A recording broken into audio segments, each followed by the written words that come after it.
So I will introduce my colleague and friend Clemens Gadensta. I'm very happy that he came here. Because he's really a great composer and a great professor too. But now we are hearing only the composer part of this man, and we must show you maybe some CDs. But you have the cover of your CD because I asked that the Mediatek buy this CD, and there is very, very interesting and wonderful pieces inside, and so I invite you to hear what's inside. So, we are here in the Erasmus exchange between professors, and I will go at Graz in autumn, but now I'll let you, with my dear colleague, I will more or less control what's happening on the screen. That's for you, you can do whatever I want. whatever you want. Yes. Okay, thank you very much, Frederic, and it's a great pleasure to be here. Nevertheless, we have this kind of restrictions, so we are all some kind of Daltons, and but we have some kind of maybe criminal energy that is absolutely necessary for composing. Composing without some kind of criminal energy is maybe half the fun, or so just to start. Yeah. At first, I have some kind of a plan through this lecture, but I will kindly ask you, at any point you don't understand something maybe is not fully clear, or I did not really make myself clear, interrupt me, ask questions. Yeah, please don't be shy, and because what I also would like then, that we can then also have a kind of exchange, so that you ask questions, we can discuss things, yeah, as we discuss things on your pieces. So two of your colleagues, we saw each other today, and some of you I assume I will see tomorrow, so that we come in a kind of a discourse. Yeah. Before, maybe I just put it a little bit like this, because then it's for the screen. Well, the screen maybe is not so interesting. Okay, what I will do now, yeah, I will try in some steps to give you an insight into what I imagine that I'm doing, because as you know, we composers, we think that we know what we do, but in fact what we really do is something maybe different. Yeah, this is also something that we have to reflect. So we have to be the birds that look at themselves by flying over what they do. And this is something maybe also in the technique of composing that I'm always trying to do, that I'm doing something, and at the same time I have to observe what I'm doing and see what kind of, what are the reactions on what I do. So in German we have this saying, was ich anrichte, so little children, they do something and they just have fun, and they think they are not doing something wild, but they hurt another kid because they are ruining their nice chateau in the sandbox. Yeah? But they just wanted to throw a ball. Yeah?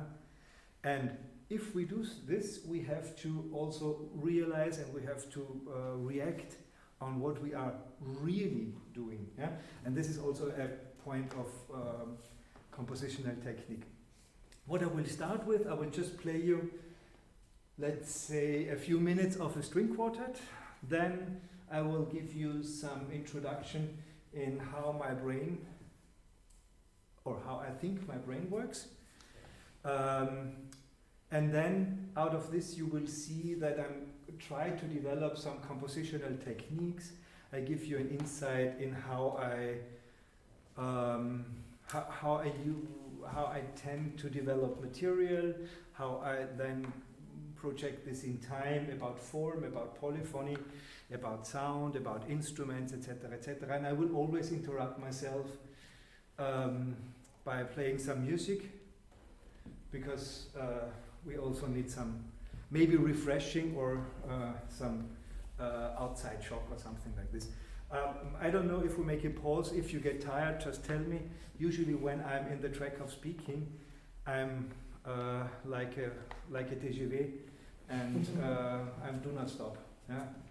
And also please interrupt me. Also please, Frederic, interrupt me, because it's just always for me it's not a problem. like this. Yeah. Yeah? I give you a first example of the string quartet. I will then also talk about the titles, etc. Yeah? Häuten is maybe a word that you don't know. It's in English the word is flaying. The French word I do not know. Flying? Flaying. So ripping the skin off, either of a fruit, or maybe you know the myth of Marsyas. He thought that he could sing better than Apollo, and then of course he lost, because Apollo was a god, and he was then sentenced that his skin was ripped off living, and Tiziano Vicelli painted the most wonderful and most cruel picture ever that I know, at least. Yeah, it's a fantastic thing. So I don't know, what is the French word? I'm searching. You also, if you have a chicken. Écorché. Dépecé, non? Écorché, c'est quand on retire la peau. Enlever la peau. To take out the peel. Of a chicken or whatever. Yeah. But now, for those maybe, just listen, and we will then rip the skin off the string quartet within the lecture maybe. So.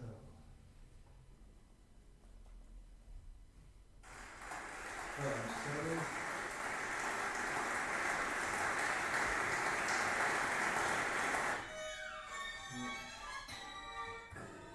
I'm sorry, I always forget the applause.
Maybe we stop here, just out of any reason, yeah?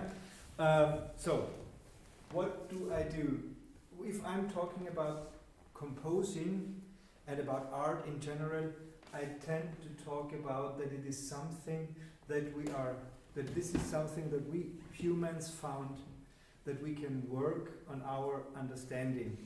So on our understanding of the world, of what happens, of our perception. We humans are addicted that everything has to make sense. This is our environment. Yeah? And then, this is a kind of definition, or one of my definitions of art, is that we can work on this making sense of what we learned, etc., and we can change it by making art. This is just one of them. Yeah, there maybe we found a lot of them, but and music is a specialized form of this, so that we can work on our acoustic understanding of, let's say, the world. Yeah. So and now I have to define what is understanding, because it's not so clear what understanding means. Yeah. At first, understanding is not a term which is just let's say a brain tuned term. Understanding does not mean that we all have that we have to translate this understanding into words. We understand with our body, we understand with our skin, we understand with our hands, also with our ears and eyes, etc. And this is the most important thing for me, we do this always with all the senses and all the possibilities that we have. So, if we get an acoustic input, and let's say it's just an acoustic input, yeah, this input is mapped immediately on all our senses. Yeah? So, if we hear, let's say,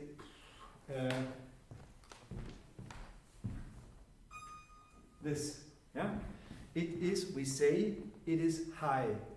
No, it's not high. We map it on our spatial system, yeah, because we have to organize this pitch in somehow in the differentiation. So it's the spatial system, yeah.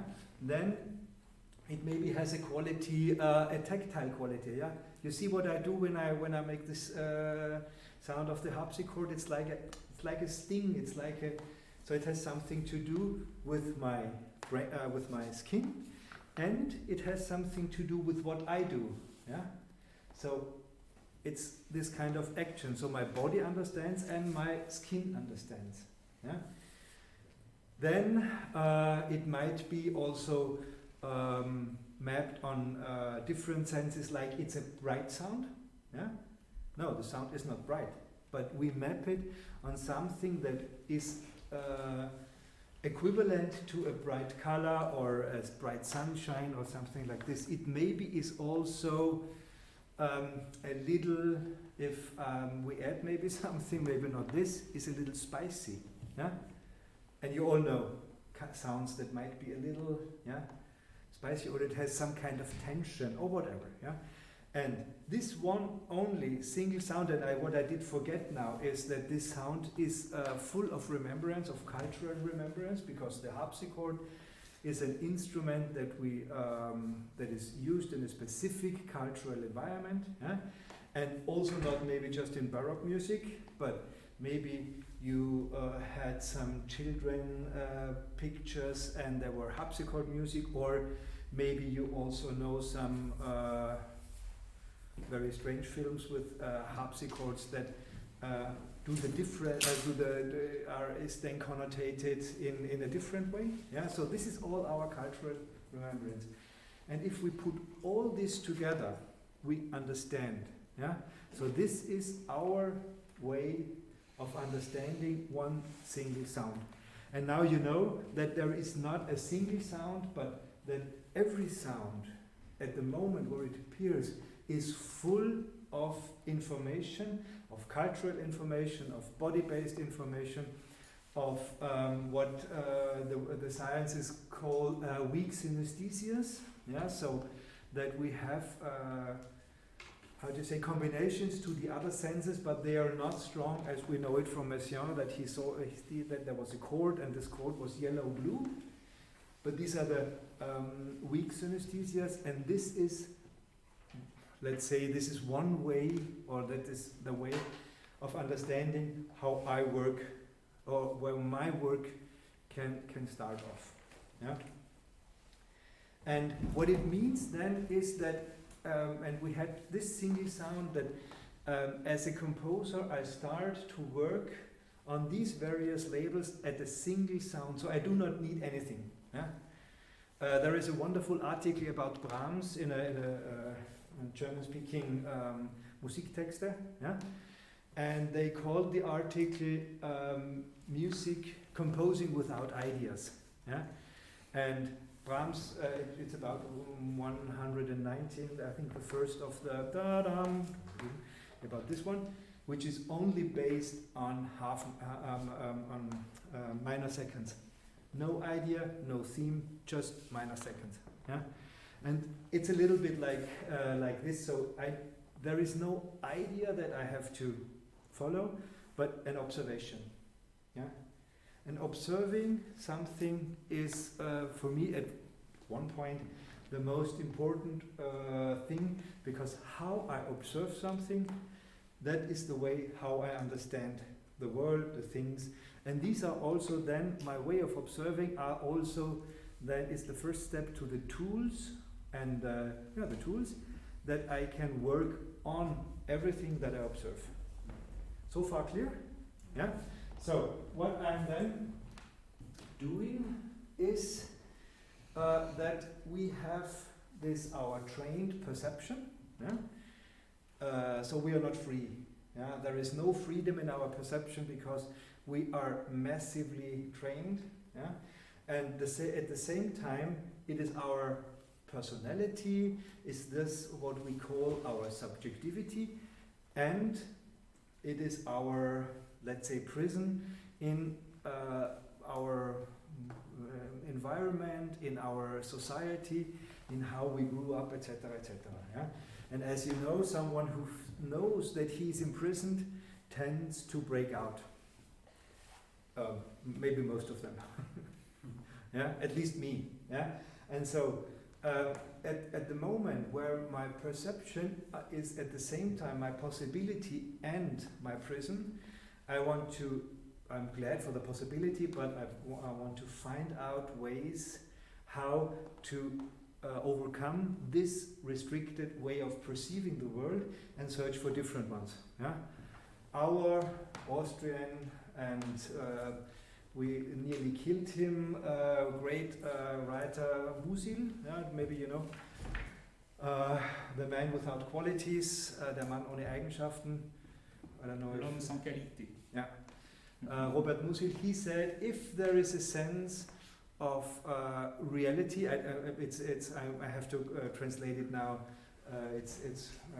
I'm sure that there is a better translation. If there is a sense of reality, there is also a sense of possibility. Yeah? And this is his most famous saying, and this is something what I'm talking about now. Yeah? But we composers, we have one severe problem, is how to do this. Yeah?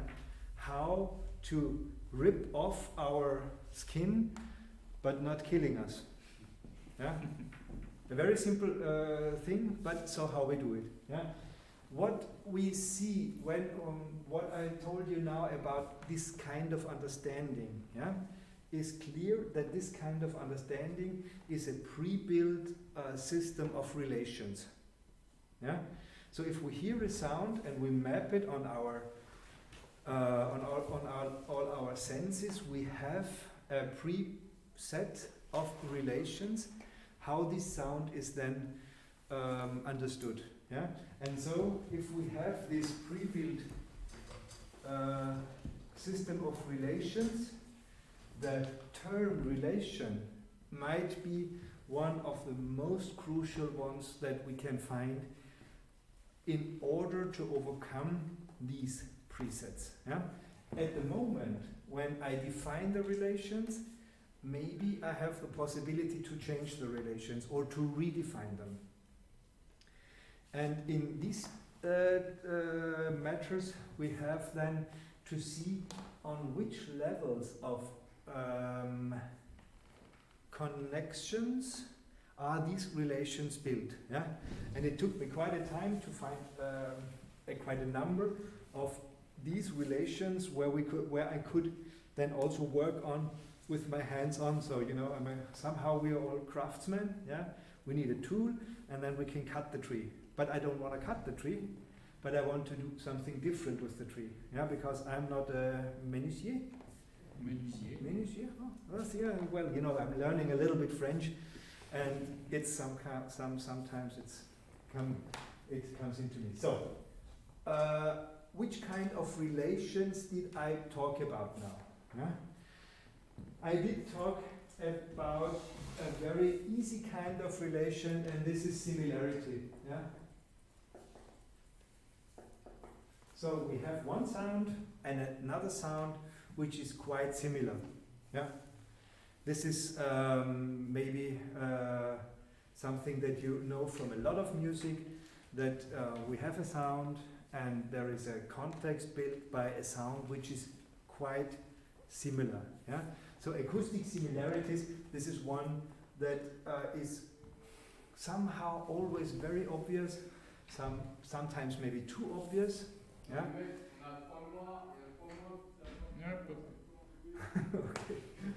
Just, yeah, no problem. Because these similarities are sometimes, how to say, also presets. Yeah? I quoted it today to one of you, I don't know, maybe he's not here, that if we search for similarities, what is the information? We are all composers. More or less no information about someone specific of us. Yeah? That's a similarity. What's the similarity? That we happily have all two eyes, two ears. So there is no specification in this. Yeah? So we have to search for a specification in these terms. We come to this then later. What other aspects of relation, building relations, do I have? I have, for example, then the quite important one, the mimetic aspect. Yeah? Something is mimetizing something else. It's quite close to the similarity, but the mimetic has the difference that there is the clear, one is following the other and trying to mimetize it. Yeah? For example, because we're here in Paris and maybe he was teaching here, yeah? Messiaen did not mimetize the bird songs. Yeah? He took the bird songs, yeah, and made something out of it, which was somehow in a relation, in a mimetic relation, but it was not the relation to rebuild the bird songs. Yeah? And the bird songs were sound materials that created something totally new. Yeah?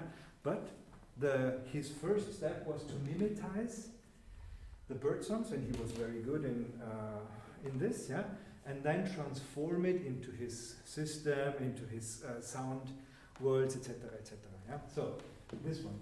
If now I was at the birds, yeah. So every sound is also has a relation to what we call our environment. Yeah. So let's call it environmental. Oh my, sorry, my handwriting. Yeah. Or something like this, yeah, because every sound is put into a specific environment, yeah. And if I ask you now, think about the sound in an airport. We all have the same sound. Not now in COVID times because it's different, but usually we have all the same sounds. Or think of the sound in a restaurant. Or think of the sounds in a wood, blah, blah, blah, blah, blah, yeah? On the street. Yeah? Maybe there we find them, because we were also discussing about cultural differences. Yeah? If we go in an Arab city, we would have a different, at least in those that I was, yeah? We have a different sound of a city, of the streets, than it would be in a European, or yeah, if you go to Austria, and there are some specific environments which are just in Austria. So at Saturday at 12, on the countryside, all the church bells are ringing and the sirens are going. Yeah? This is a very specific sound. I don't know if it's like this also in France. It's like this, yeah. And this is a very specific sound. It's a little like when I was in Istanbul.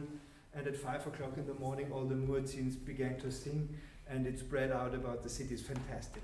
Yeah. So, and we didn't learn this. For me, it was just like wow. Yeah?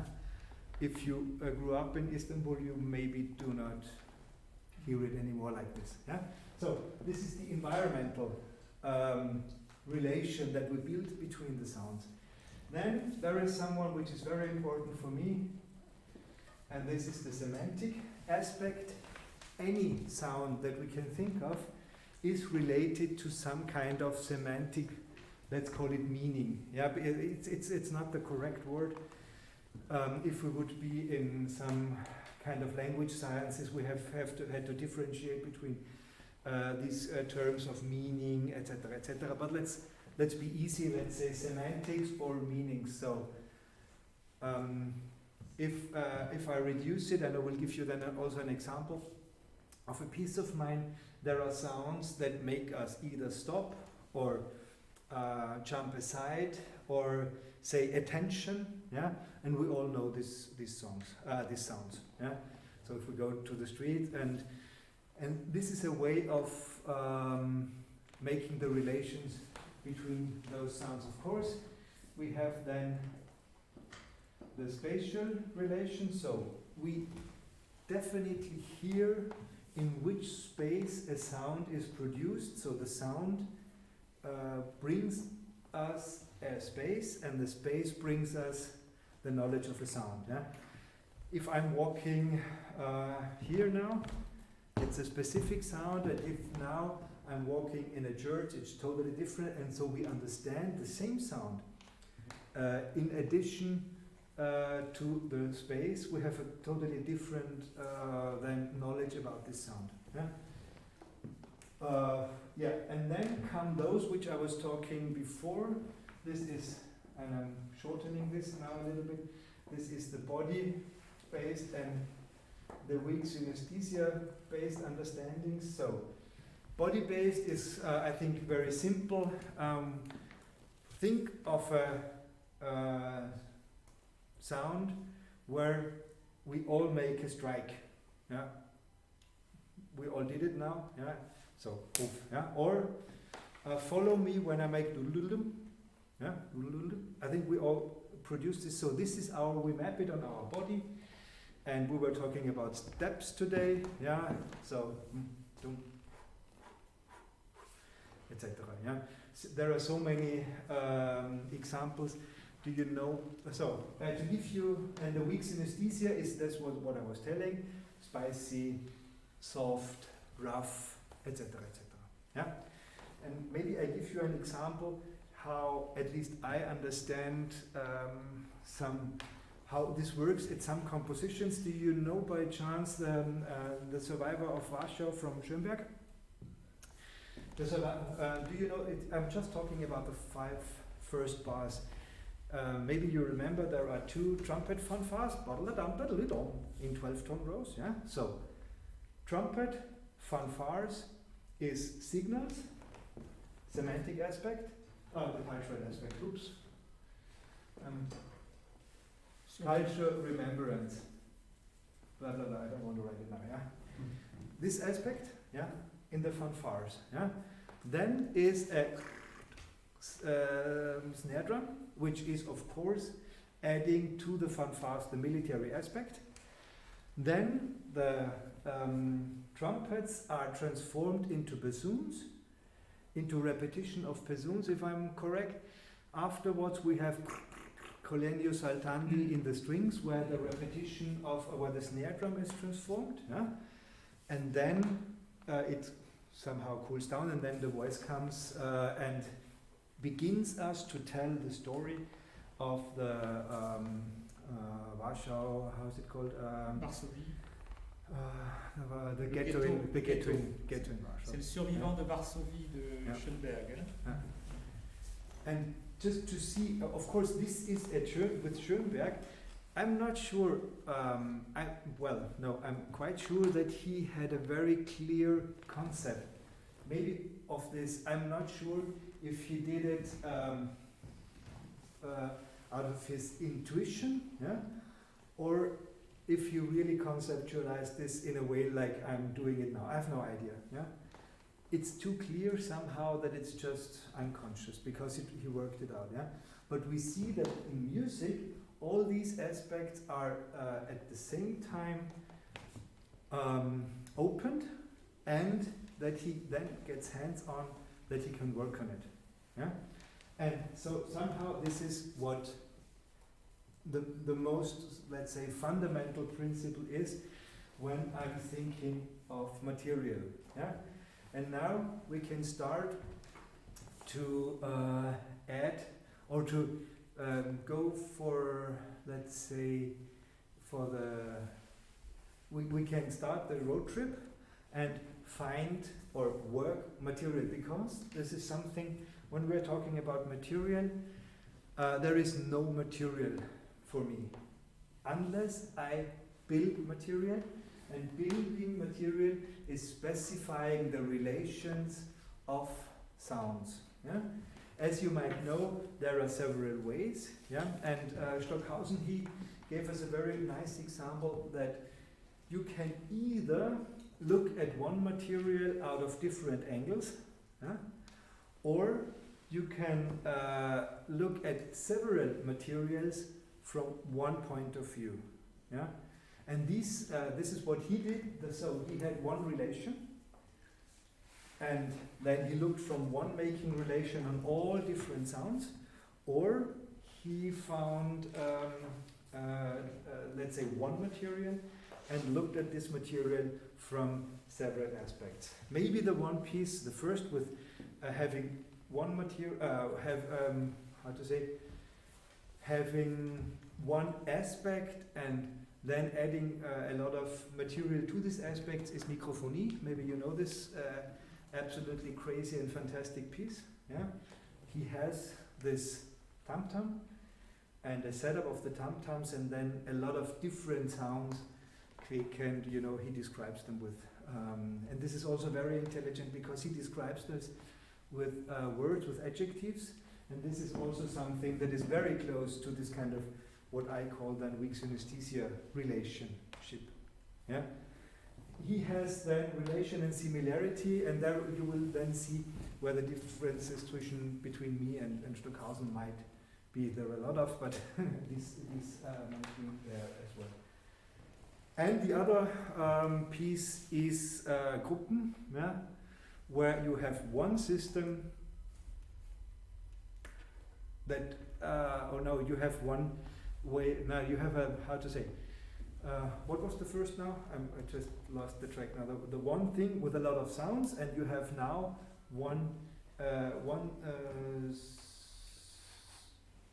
you have a lot of sounds because we have this orchestra which is organized by one simple system. Simple, yeah. You know it. Yeah. Okay. So for this now, yeah, I can show you now a little bit how I come to my material. Yeah. I will not do this with the screen project because there is a more maybe a little bit more obvious or more clear piece that I did, which that is also on the C, and if I could find it, I would be happy. Where is this? This is the score. Okay. I wanted to have the score, but where is it? Somewhere here. No, wrong. I don't need this. I want to have. What? Here. No. I want to. How can I stop it? It's the old Supérieur. I don't want to have it. Okay, sorry. Okay, here we are. This is a piece which is called Semantically Investigations. You might hear from the title that this is a piece which was quite important for the whole thinking.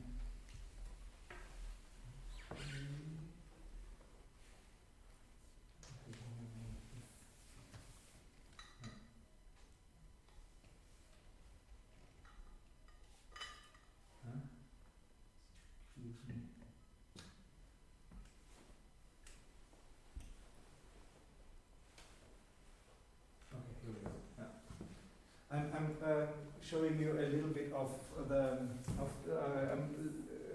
showing you a little bit of the piece. Just some informations. This piece is just and only built out of materials of our daily life. Yeah, you just hear semantic sounds like bells, beeps, ring bells, horns. There is no sound which has not a clear specification in our semantic world. Yeah, and of course some transformations of it. Yeah, so this is clear. So this is because the aspect why I did this is I'm really, as you see from this relation, yeah, I'm very, very interested in this kind of how we are perceiving our world, our reality, us in the reality in us, so that it's a kind of anthropological, but not just anthropological, but also in this kind of interrelation between what it means to be in this world, how we act this world. So art is not something for me which is not directly related to our everyday life. Yeah, of course it is not, at least for me. Yeah, it is not something I'm not Beuys. Yeah, not everything is art, because for me, so art is some kind of let's call it a very serious playground where we can play through situations which would normally get very, very existential to us. Yeah, so I can at the string quartet I can show you what it means to rip your skin off, but of course I leave your skin there. Yeah. And it's still beautiful, yeah. And you can also, maybe it's beautiful, I don't know, yeah. And so we can try out things. We can try out sensations. This word sensation is not really the best one. In German, we have the word Empfindung for those who know a little, because Empfindung is much broader than sensation, than the English sensation. Yeah, it's a very sensation is not just something that is like this, but Empfindung is also something that's very. I can have an Empfindung which is just sensation. Yeah, it's something like sentiment, sensation. We have, if I have an imagination, it also can lead to an Empfindung. Yeah, and if I'm thinking now of a blue flower like Novales, yeah, then this is also an Empfindung. And then of course an Empfindung now, standing on my two legs here and talking. So it's a very broad sense. Yeah. Where have I been? Yeah. And we can then, and this is also something that is related to really sentiments, so feelings. Yeah, and we can try out having feelings and sentiments or and sensations that are just possible in this kind of way of making or listening or looking at art. Yeah?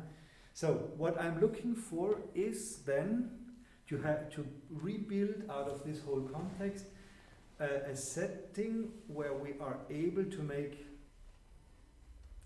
to have sensations, emotions. I'm very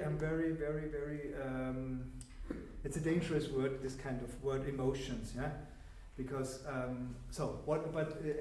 least what I do really want is to have sensations and emotions without any labeling, yeah. So I'm not, just a moment, yeah, I'm not taking for love or something, but these I call them unlabeled sensations that are just possible in art. This is what I'm somehow searching for, yeah. Just to let you know. Yes, please. Can I ask why dangerous? In which sense do you mean? Because emotion is just dangerous because we have such an unclear, how to say, especially in art, we have such an unclear picture of what is an emotion. Yeah? If we go into the dictionaries, love would be an emotion. Yeah? But what is love? Is it an emotion, or is it a kind of a setup, a very complex setup of emotions, of sensations, of also relations maybe like them, and then we label them under something that we call love. Yeah, I'm very uncertain also when I'm talking about fear. Yeah, because fear is something very, very, very ambiguous, and so this is just why I'm saying emotion. Yeah, and something that moves us not necessarily is an emotion. Yeah, but of course we are moved somehow. Yeah, it's just a matter of terms. Yeah, and so if somebody says you're making so emotional music, then I'm saying yes and no. Yeah, because I'm not really because the emotion is not something that I'm aiming for, but I'm aiming for to do something to an audience or with an audience to give an energy that transforms their maybe knowledge of sensations, and maybe that brings them or moves them to somewhere, if you call it emotion, or it sounded great, I don't care. Yeah? We are then also, maybe please remind me, we have to talk about aesthetics as well then a little bit, which come out of this. So, what do I do in this semantic investigations will be the next step, but before I just play you a few minutes of this piece now. Oh no, of course this does not work because of... Cut the sound. No, I cut the sound here, and then I open it directly here. Does it work or doesn't it work? Hello. Okay. Just click another time, I think. Mm-hmm. Maybe. On the here.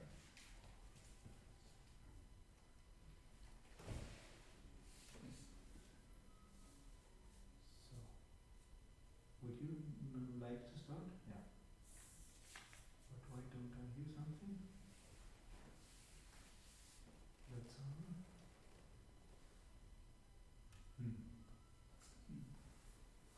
What happened? Is this then using? He stopped. Yeah, it's stopped. Yeah. Oh. Yeah, it's one of those new machines. So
of this piece, first chapter.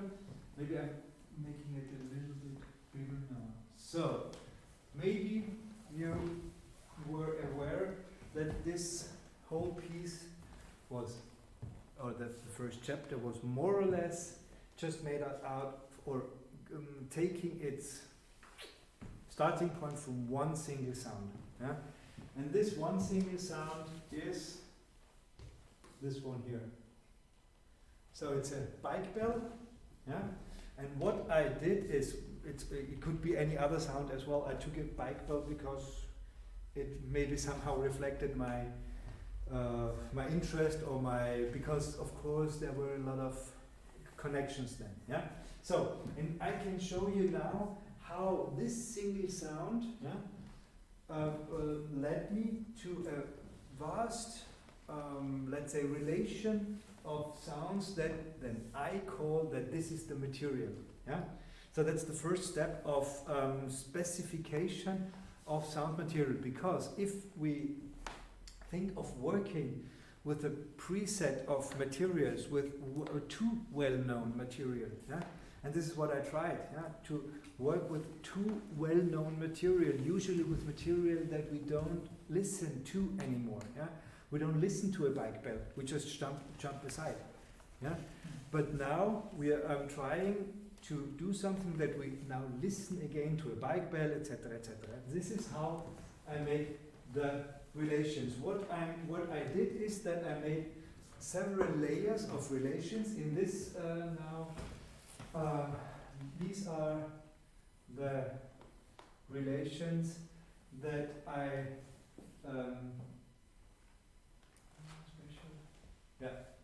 here is the environmental. Yeah, these are the three main layers of material that of making relations that I did. So, going from the bike bell and having a mimetic relationship. A mimetic relationship means that a sound like a bike bell is projected into a sound sphere that mimetizes the bike bell. Yeah? So here is the reality. So the real thing in the percussion, a bike bell which have a single bing bing, and then there are also the yeah, so there are two different ones. Yeah? And then we have a second one which is not on the first page but somewhere here, I hope that I will find it. We have this documentary sound, and there is a doorbell, and so I have bells in a documentary sound. It's simply sound samples, yeah, and I all find the sound samples in the internet, yeah. So I use the internet as our big archive of a cultural knowledge, yeah. And so this is also not by chance, yeah. So this is a second step, yeah. The third step is yes. Sorry, I missed that. Are you using a sample? Yes, I'm using a sample. So there is a keyboard. This is not this format yet. Okay, so yeah. So this is a keyboard that has samples, documentary samples, uploaded, and various one, and also bells, like here is the doorbell, etc. Yeah. Then there is, as you see here, in the piano, there is not just a piano, but there is also a keyboard, yeah, a second keyboard, and here are bells. Yeah, so I take all my these sounds that I take in the keyboards are also sounds that are very, very cheap. Yeah, I take them from any sampler that is a commercial sampler. Yeah, but it's a mimetized version of, and if I make bang bang, yeah, you see the mimetizing of the, as we musicians they say, of this motif, and then the motif is then in an electronic sphere. So we have the electronic mimetizing, we have the real mimetizing of the bell here, then here are different bells, here are crotales, and then there are small tiny bells. So I have a lot of bells mimetizing the one bell. Yeah, please. Yeah, so, for example, the electronic part, where you took some samples, they are at the same time mimetizing the bike bell and at the same time serving as semantic reference themselves. Yes, of course, yeah. So what I'm of course, you know, always when you talk about things, I'm making them less complex than they are, because I'm now talking about the mimetic aspect, but of course at the same time we have a similarity aspect, and as you absolutely are right, we have a semantic aspect. But what you see now, there is a totally different semantic aspect in a bike bell than in a bell which comes out of a commercial sound sampler. Yeah? Because the commercial sound sample might give you a totally different semantic aspect, maybe from pop music or from whatever, yeah, than the bike bell. And if maybe you do not know these kind of bells, which are in German called Ministrantenglocken. This is a very Catholic thing. These are 4 bells or 3 bells, yeah, usually tuned in triads, yeah, and the boys, sometimes also girls, they have to shake it when the priest says something special. Yeah. Yes. So this is a very specific context. So it's a mimeticizing of this bell, of all the bells, but it brings in a totally different semantic aspect. Yeah. At the same time, of course, this semantic aspect is also not really wiped out, because I can't wipe it out, but it's differently then connotated within this kind of contemporary classical music. Yeah, and then I can go further. Of course, the next steps would be the piano, and then you see there is the piano. Then somewhere is the electric guitar. Excuse me. Yeah, it's here. Yeah. So it's the main aspect is here, because I have this, which is then from the sound here mimetized. So I'm going into an instrumental mimetizing. So, and of course similarity, that's clear. Yeah. I go from the piano to the electric guitar, and from the electric guitar I'm landing in the strings. Yeah. And as you see, the sounds that I have here is somehow a transformation of idiomatic string sounds, but not as in the, let's say, how do you call them, these sounds? Extended techniques, but I find these sounds because I want to mimetize the bell, and at the same time I open another layer, which is the string layer, yeah, with all its connotations, blah blah blah. Yeah? So this was one level, and you see that the organization here, or no, you don't see it maybe. So in this layer is what I call one voice. Yeah. So I'm coming then to you again, back to the voices when we are talking about how to project these sounds into time. Yeah. And so each of these layers is a voice.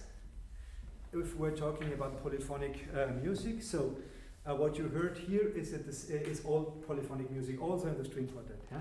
And I will also then give you a clearer picture of why polyphonic. The second layer is environmental. Huh? Yes, please.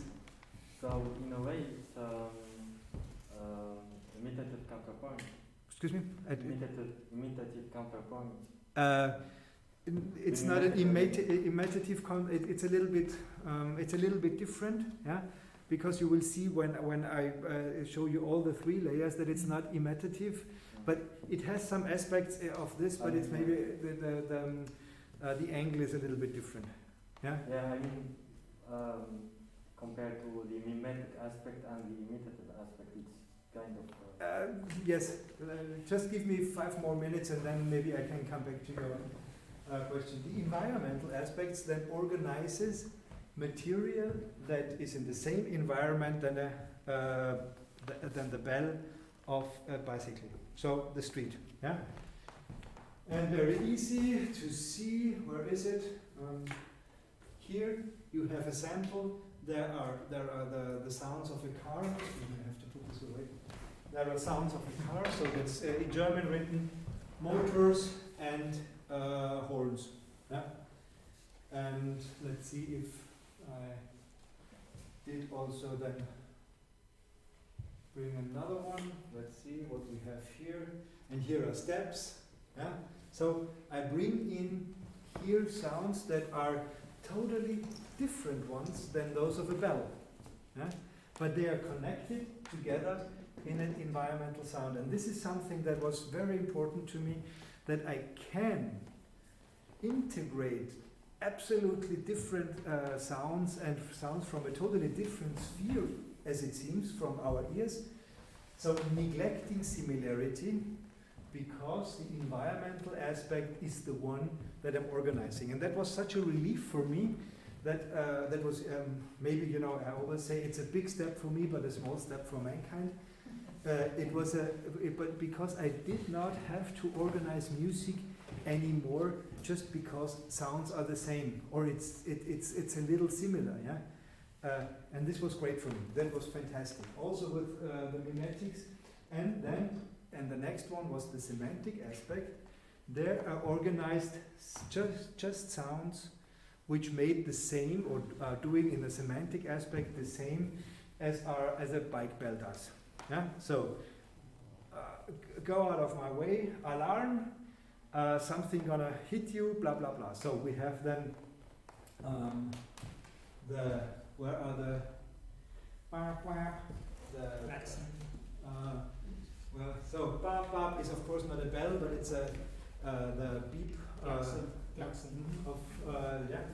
And we have of course here again the horns of cars, and then here and this is then, and there are different ones later in the whole thing that where are them. Here is a doorbell, yeah, which is also says, alarm, here is something happening, etc., etc. Yeah, and again, yeah, it was for me so great at this time. So this, I wrote this piece in 2006. So this 2006 and 7, there are two pieces there on the CD. Where I saw, there are other levels than this similarity or these organizations that I knew at the time. You know, of course, there were different ones, as you know. Other composers were heavily made relations out of choreography, out of production modes, etc., etc. Yeah? But this somebody else did, and as you know, you want to do your own thing. Yeah. So now I have these 3 layers, and I organize these 3 layers simultaneously in specific projections into time. And coming back to your polyphony, what you see now is that there is a polyphony of one aspect, or of one, let's say, object, but it's an imaginative object, but seen at the same time from different angles and different points of view. So it's not imitative. I'm just not sure how to call it, because it's not an imitation, but it's if you walk around a Rodin sculpture and you're at the same time on different points, and you can see it from above. Yeah, it's something like this. So this is my imagination. So this is the sense of polyphony in my work. Yeah, that we can make research and observations on objects and on relations from different points of view at the same time. And I assume, and this is also what I want to have, that it gives us more information about this one object and the possibilities of this one object that I'm observing. And this is just, and now we are just at the material level. Yeah? And of course, if I have those materials that I was showing you now, as we are talking about music, somehow these sounds have to be projected into time because they are living in time. Their existence is time, and of course, how they are projected into time is also specification of their existence and a first step. So this is this building relations was a first step, what I call a transformation, because I'm transforming the semantics, also the sound of a bell, which is transformed if it's in a different context. So this is my first step of transformation.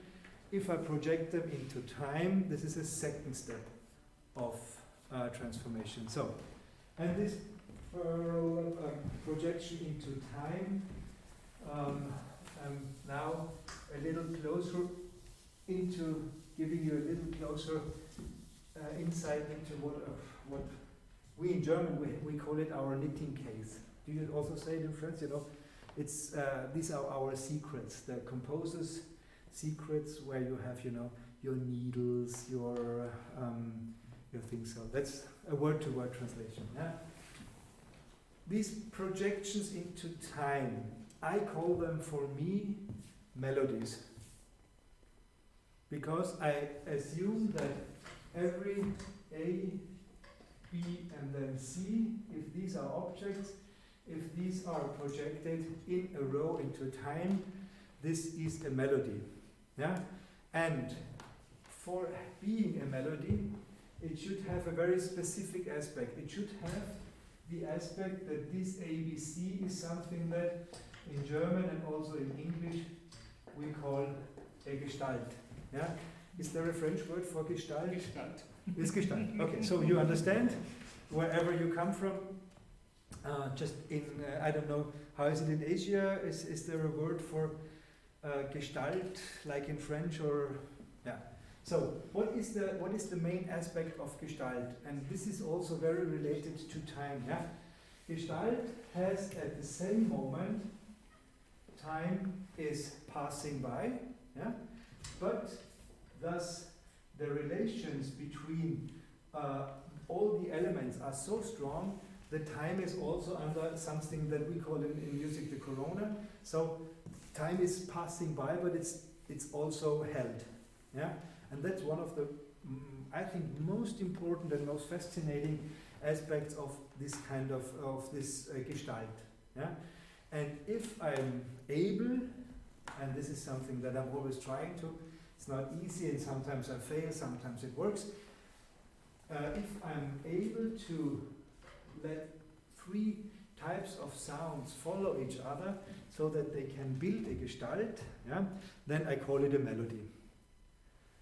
Bracket, I also call it a melody because I have this somehow fascination, or I really want to build a purely non-tonal melody.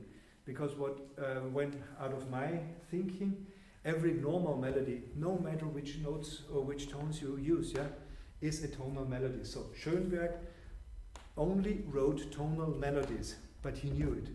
So, and this was his great aspect. He could, and I'm simplifying of course now, yeah, take a 12-tone row, make a wonderful melody or theme or whatsoever, and he knew that it's not tonal, but of course he knew that it's tonal. And this is this wonderful remembrance, yeah, this shadow of remembrance which is broken, that you hear in the variations, that you hear in the string quartets, that you hear in Pierrot Lunaire, blah, blah, blah, blah, blah, yeah? And so, and this is what this is just what this is my, let's say, also my definition. And what I'm trying, and this is why I call it melodies under some, I don't know how it's how to call it, because I want to structure sound elements in time that are so strong that they build a Gestalt, and then over a Gestalt a phrase, and over a phrase a form, blah blah blah blah blah. Yeah, this is just also to make me think more. Yeah, to have severe problems. Because composing sometimes has to be something that we have to bring us into situations where we have to severe problems are not existential problems, but we have to solve problems that are hard to solve. Yeah? And also, again, brackets, maybe it's not so important if I fail or not, because trying it changes my attitude towards music and towards everything. Yeah, so that's just in brackets. So, and there are, in every project, I'm trying to find specific modes how elements can follow onto each other. Most of them are coming out of the specific project, out of some which is internal decisions that I make. I'm just showing you a few of them. Yeah, one of my favorites in this piece was what I called synthesia Gestalt. Yeah, so I have an A, a non-A, and synthesia. Yeah, how do I do it? Dialectic? Excuse me? Or the dialectic? Synthesia, Synthesia or the dialectic? it's something like I'm taking it much more easier. Yeah. Okay. So because think of I have 1 to 10 sounds in one of these rows of relationships. Yeah. I can now take the first, the 10th, and one in the middle, which is A, non-A, and synthesis. Yeah? What does it mean? There is no opposite to any other sound because we have no oppositions. Yeah? An opposition is always a kind of an imagination, but in my relation, yeah, there are two sounds that are either very far away and there is one in the middle, yeah, and or I'm just taking this 1 to 5 sounds and I'm taking this and this, so A and non-A are much closer, and the synthesia is somewhere in between. So what is the aspect? So I can either broaden my the lens of my material or make it very, very narrow. Yeah, and maybe you heard it also in the string quartet that sometimes the sounds are getting very far out of each other, and sometimes they are very narrow, so that I'm concentrating on a very, very narrow aspect of the elements and bringing in differentiations into a very narrow aspect, so that, for example, I can differentiate two sounds that are nearly similar, but I can still work in this kind of very, very narrow aspect. Yeah? This is a technical aspect how to deal with this. Yes, please. I saw in the string quartet that sometimes, for example, in the violin, you wrote the same pitch with the glissando, but with different fingers. Yeah. Mm-hmm. And is this part of what? This could be, for example, a part of that differentiating one pitch, yeah, by the specification of different fingerings, yeah, and adding then a glissando, for example, yeah, could be, yeah. But now from the technical aspect, what I'm then aiming, or I'm gaining then different broadnesses of my material. Yeah? This is something, somehow I do remember it like this, that I learned this from Beethoven, and from a specific view on Beethoven. Maybe you know Erwin Ratz, he was a pupil of Schoenberg, and he wrote in German, unfortunately, a very, very good book for analysis studies. It's called Formenlehre, so Traité de Form, something like this. Yeah? And what he writes is that the strongest aspect between the exposition between the first and the second theme is that the first theme is what we in German call fest, so it's tight, and the second one is loose. Yeah, and this is something, just the idea, because this is in tonality quite easy. Yeah? Looseness means modulate, make sequences, modulate. Yeah? Tight fest means stick to your tonality. Yeah, even when you go out a little bit, come back or make it very strong with the dominant and end at the dominant. Yeah, and this idea in terms of form, yeah, to have this kind of material in a either tight or in a either broad way. Yeah, maybe you heard this in the short before I was stopping. The material tended to go apart. Yeah, so the sounds were no more linked that well. So, and this was the time when I was deciding that I was spreading my, in this version, A's and non-A's. Yeah, which means in the formal process that I have some, what is Auflösung? Auflösung. If you put sugar into your coffee, then you don't have any more the crystals, but the crystals vanish. How do you call it?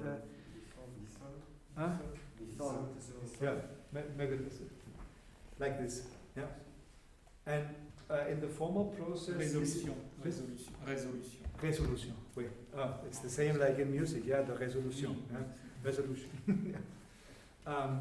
And this is also then a formal aspect when I have a tool to let a strong moment vanish and this and find a different way. Yeah, just to know how these things are also done. So this is one of the aspects, so which I call the synthesia.